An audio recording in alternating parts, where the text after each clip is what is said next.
급변하고 있는 현대사회. 평균 수명이 늘어나면서 한국인의 신체에도 많은 변화가 생기기 시작했는데요. 그중에서도 대한민국의 평균 신장은 10년 전보다 약 5cm 정도 더 늘어난 것을 알 수 있습니다. 이처럼 평균 신장이 올라가면서 성장에 대해 민감하게 생각하는 사람들이 많아졌습니다. 이러한 관심으로 성장 클리닉이라는 새로운 분야도 각광받고 있는데요. 오늘 건강 길라잡이에서는 성장 클리닉의 이모저모를 알아봅니다.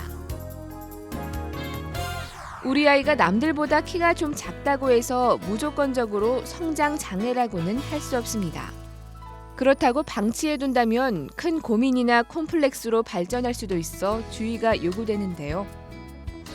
원칙적으로 성장 호르몬 치료 대상은 성장 호르몬 결핍증이나 만성 신부전에 의한 저신장, 또한 터너 증후군이나 프레더-윌리 증후군처럼 염색체 이상에 의한 저신장, 또한 부당 경량화에 의해서 저신장이 초래된 경우에 성장 호르몬 투여 대상이 됩니다. 그러나 주위에서 또래에 비해서 10cm 이상의 차이가 나는 저신장이나 100분위에서 3%일 미만인 경우, 즉 100명 중에서 또래에 비해서 97번째에 해당하는 경우에는 성장 호르몬 치료 대상이 될 수 있습니다. 또한 성장 속도로 봤을 때 사춘기 이전에 연간 성장 속도가 4cm 미만인 경우에는 성장 호르몬 치료를 고려를 해볼 수가 있습니다. 성장기 어린이들의 환경적 요인으로는 치열하게 이어지는 학습 활동으로 인한 불안, 초조, 수면장애 같은 다양한 스트레스와 인스턴트 음식을 즐겨 먹는 식습관 등이 우선적으로 꼽히고 있습니다. 이러한 요인들로 인해 호르몬 밸런스가 망가지게 되면 성장 호르몬의 분비가 억제되고 결과적으로 성장을 방해하는 것으로 알려져 있습니다.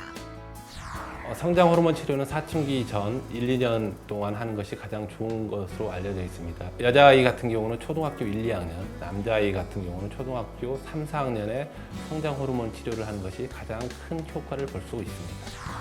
저신장을 극복하기 위해서는 이러한 스트레스를 제거해주는 것이 우선시됩니다.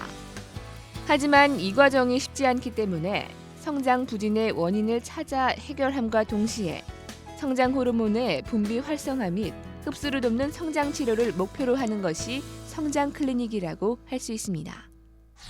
성장 클리닉에서는 신체 계측을 통해서 현재의 발달 상태를 평가를 하게 됩니다. 또한 호르몬 검사와 혈액 검사, 소변 검사를 통해서 현재 호르몬 상태 및 성장 발달 단계를 평가를 하고 여기에 맞춰서 적절한 프로그램을 진행을 하게 됩니다. 이 프로그램이라고 하는 것은 성저수증 같은 경우에는 초등학교 저학년에서는 키가 크지만 최종 성장은 지연이 돼서 결국 성인 신장에서는 저신장을 초래를 하게 됩니다. 이런 경우에는 최종 신장이 남자아이는 160 미만, 여자아이 같은 경우는 150 미만이 예측이 될 때에는 성장 억제 치료 및 호르몬 치료를 적극적으로 하게 되겠습니다. 단순히 성장 클리닉만으로 저신장을 완벽히 극복할 수는 없을 겁니다.